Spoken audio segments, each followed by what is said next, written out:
कि पार्टी के डीएनए के ऊपर मतलब समाजवादी पार्टी के डीएनए के ऊपर जब ब्रजेश पाठक ने सवाल उठाए तो समाजवादी पार्टी के ट्विटर हैंडल पे ब्रजेश पाठक के व्यक्तिगत ब्रजेश पाठक के ऊपर जिस हिसाब से व्यक्तिगत रूप से टिप्पणी की गई ये बहुत निंदनीय है।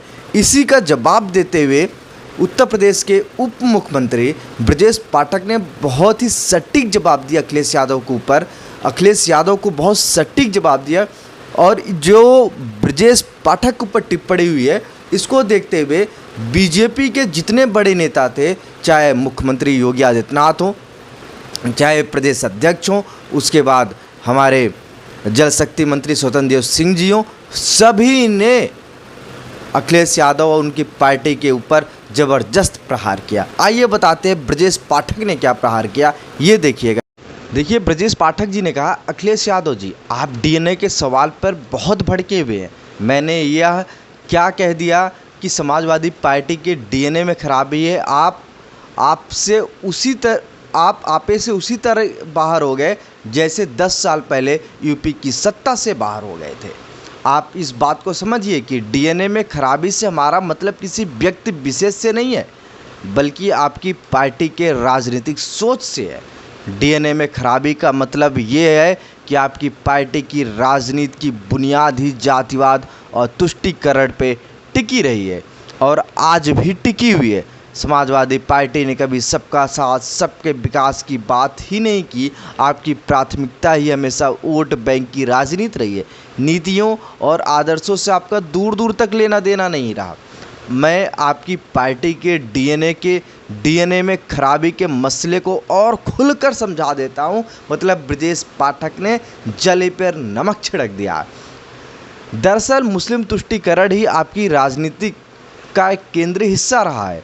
आप किसी भी राजनीतिक वैज्ञानिक से बात करें तो वो आपको समझा देगा कि आपकी पार्टी का जन्म ही मुस्लिम तुष्टीकरण के डीएनए के साथ हुआ है और आपकी पूरी की पूरी राजनीति की दाल रोटी भी यही है। चाहे वो शिक्षा नीति हो, नियुक्तियां हो या कानून व्यवस्था के सवाल हो, आपकी सरकारों ने बार बार एक ही वर्ग विशेष को खुश करने के लिए बाकी समाज की अनदेखी की है। इससे समाज में विभाजन और विश्वास की खाई और गहरी हुई है। आपने तो बतौर मुख्यमंत्री अपने सिग्नेचर से आतंकियों से जुड़े 14 केस एक साथ वापस लिए हैं ताकि आपकी पार्टी के मुस्लिम तुष्टीकरण वाले डीएनए को खाद पानी मिलता रहे। ऐसे में मैं अच्छी तरीके से समझ सकता हूँ डीएनए पर सवाल उठने पर आप इतने तिलमिलाए क्यों हैं, आपको इतना दर्द क्यों है। आपकी पार्टी का डीएनए तो दलितों के भी खिलाफ रहा है। समाजवादी पार्टी के शासनकाल में बार बार देखा गया है दलितों के अधिकारी को कुचला गया है, उन्हें राजनीतिक रूप से हाशिए पर रखा गया और उनके साथ अन्याय की घटनाओं में वृद्धि हुई। यह सिर्फ प्रशासनिक विफलता ही नहीं बल्कि एक गहरी राजनीतिक मानसिकता को दर्शाता है।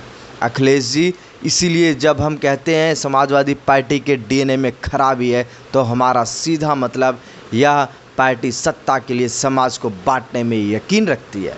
जाति हो, धर्म हो, वर्ग हो, इन सबको देखकर समाजवादी पार्टी खुलेआम राजनीति करती है। इसीलिए आप कुपित न होइए, हो सके तो खुद को और अपनी पार्टी की सोच को बदलने की कोशिश करिए।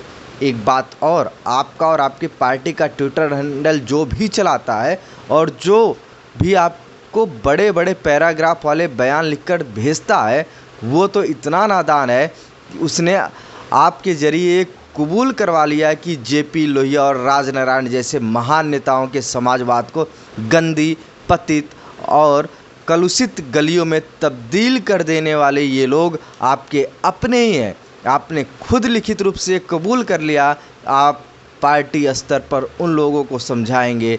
अब भी कोई शक, कोई संदेह बचा क्या कि आपकी पार्टी का डीएनए ही खराब है? ब्रजेश पाठक यही नहीं रुकते। ब्रजेश पाठक पूरी तरीके से धोती खोल देते हैं अखिलेश यादव की।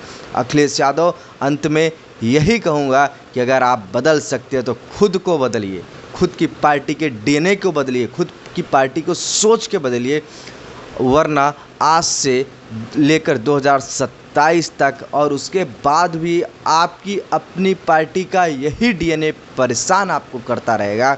अभी तो मैं यह कह रहा हूँ, इसके बाद उत्तर प्रदेश की एक एक गली से, एक एक मोहल्ले से, एक एक गांव से, एक एक शहर से, एक एक ज़िले से, और यहाँ तक एक एक आम व्यक्ति की जुबान से आपकी पार्टी के डीएनए का जिक्र फूटेगा।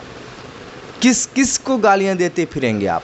सो अपना चेहरा साफ कीजिए, आईने से मत रगड़िए। ब्रजेश पाठक जी कहते हैं अंत में, उम्र भर गाली भी यही भूल करता रहा, धूल चेहरे पे थी, आईना साफ करता रहा। ये ब्रजेश पाठक उत्तर प्रदेश के उप मुख्यमंत्री ने अखिलेश यादव को ट्विटर पे ज़बरदस्त तरीके से जवाब दिया है। दोस्तों, इस वीडियो को आप लोग ज़रूर शेयर कीजिए।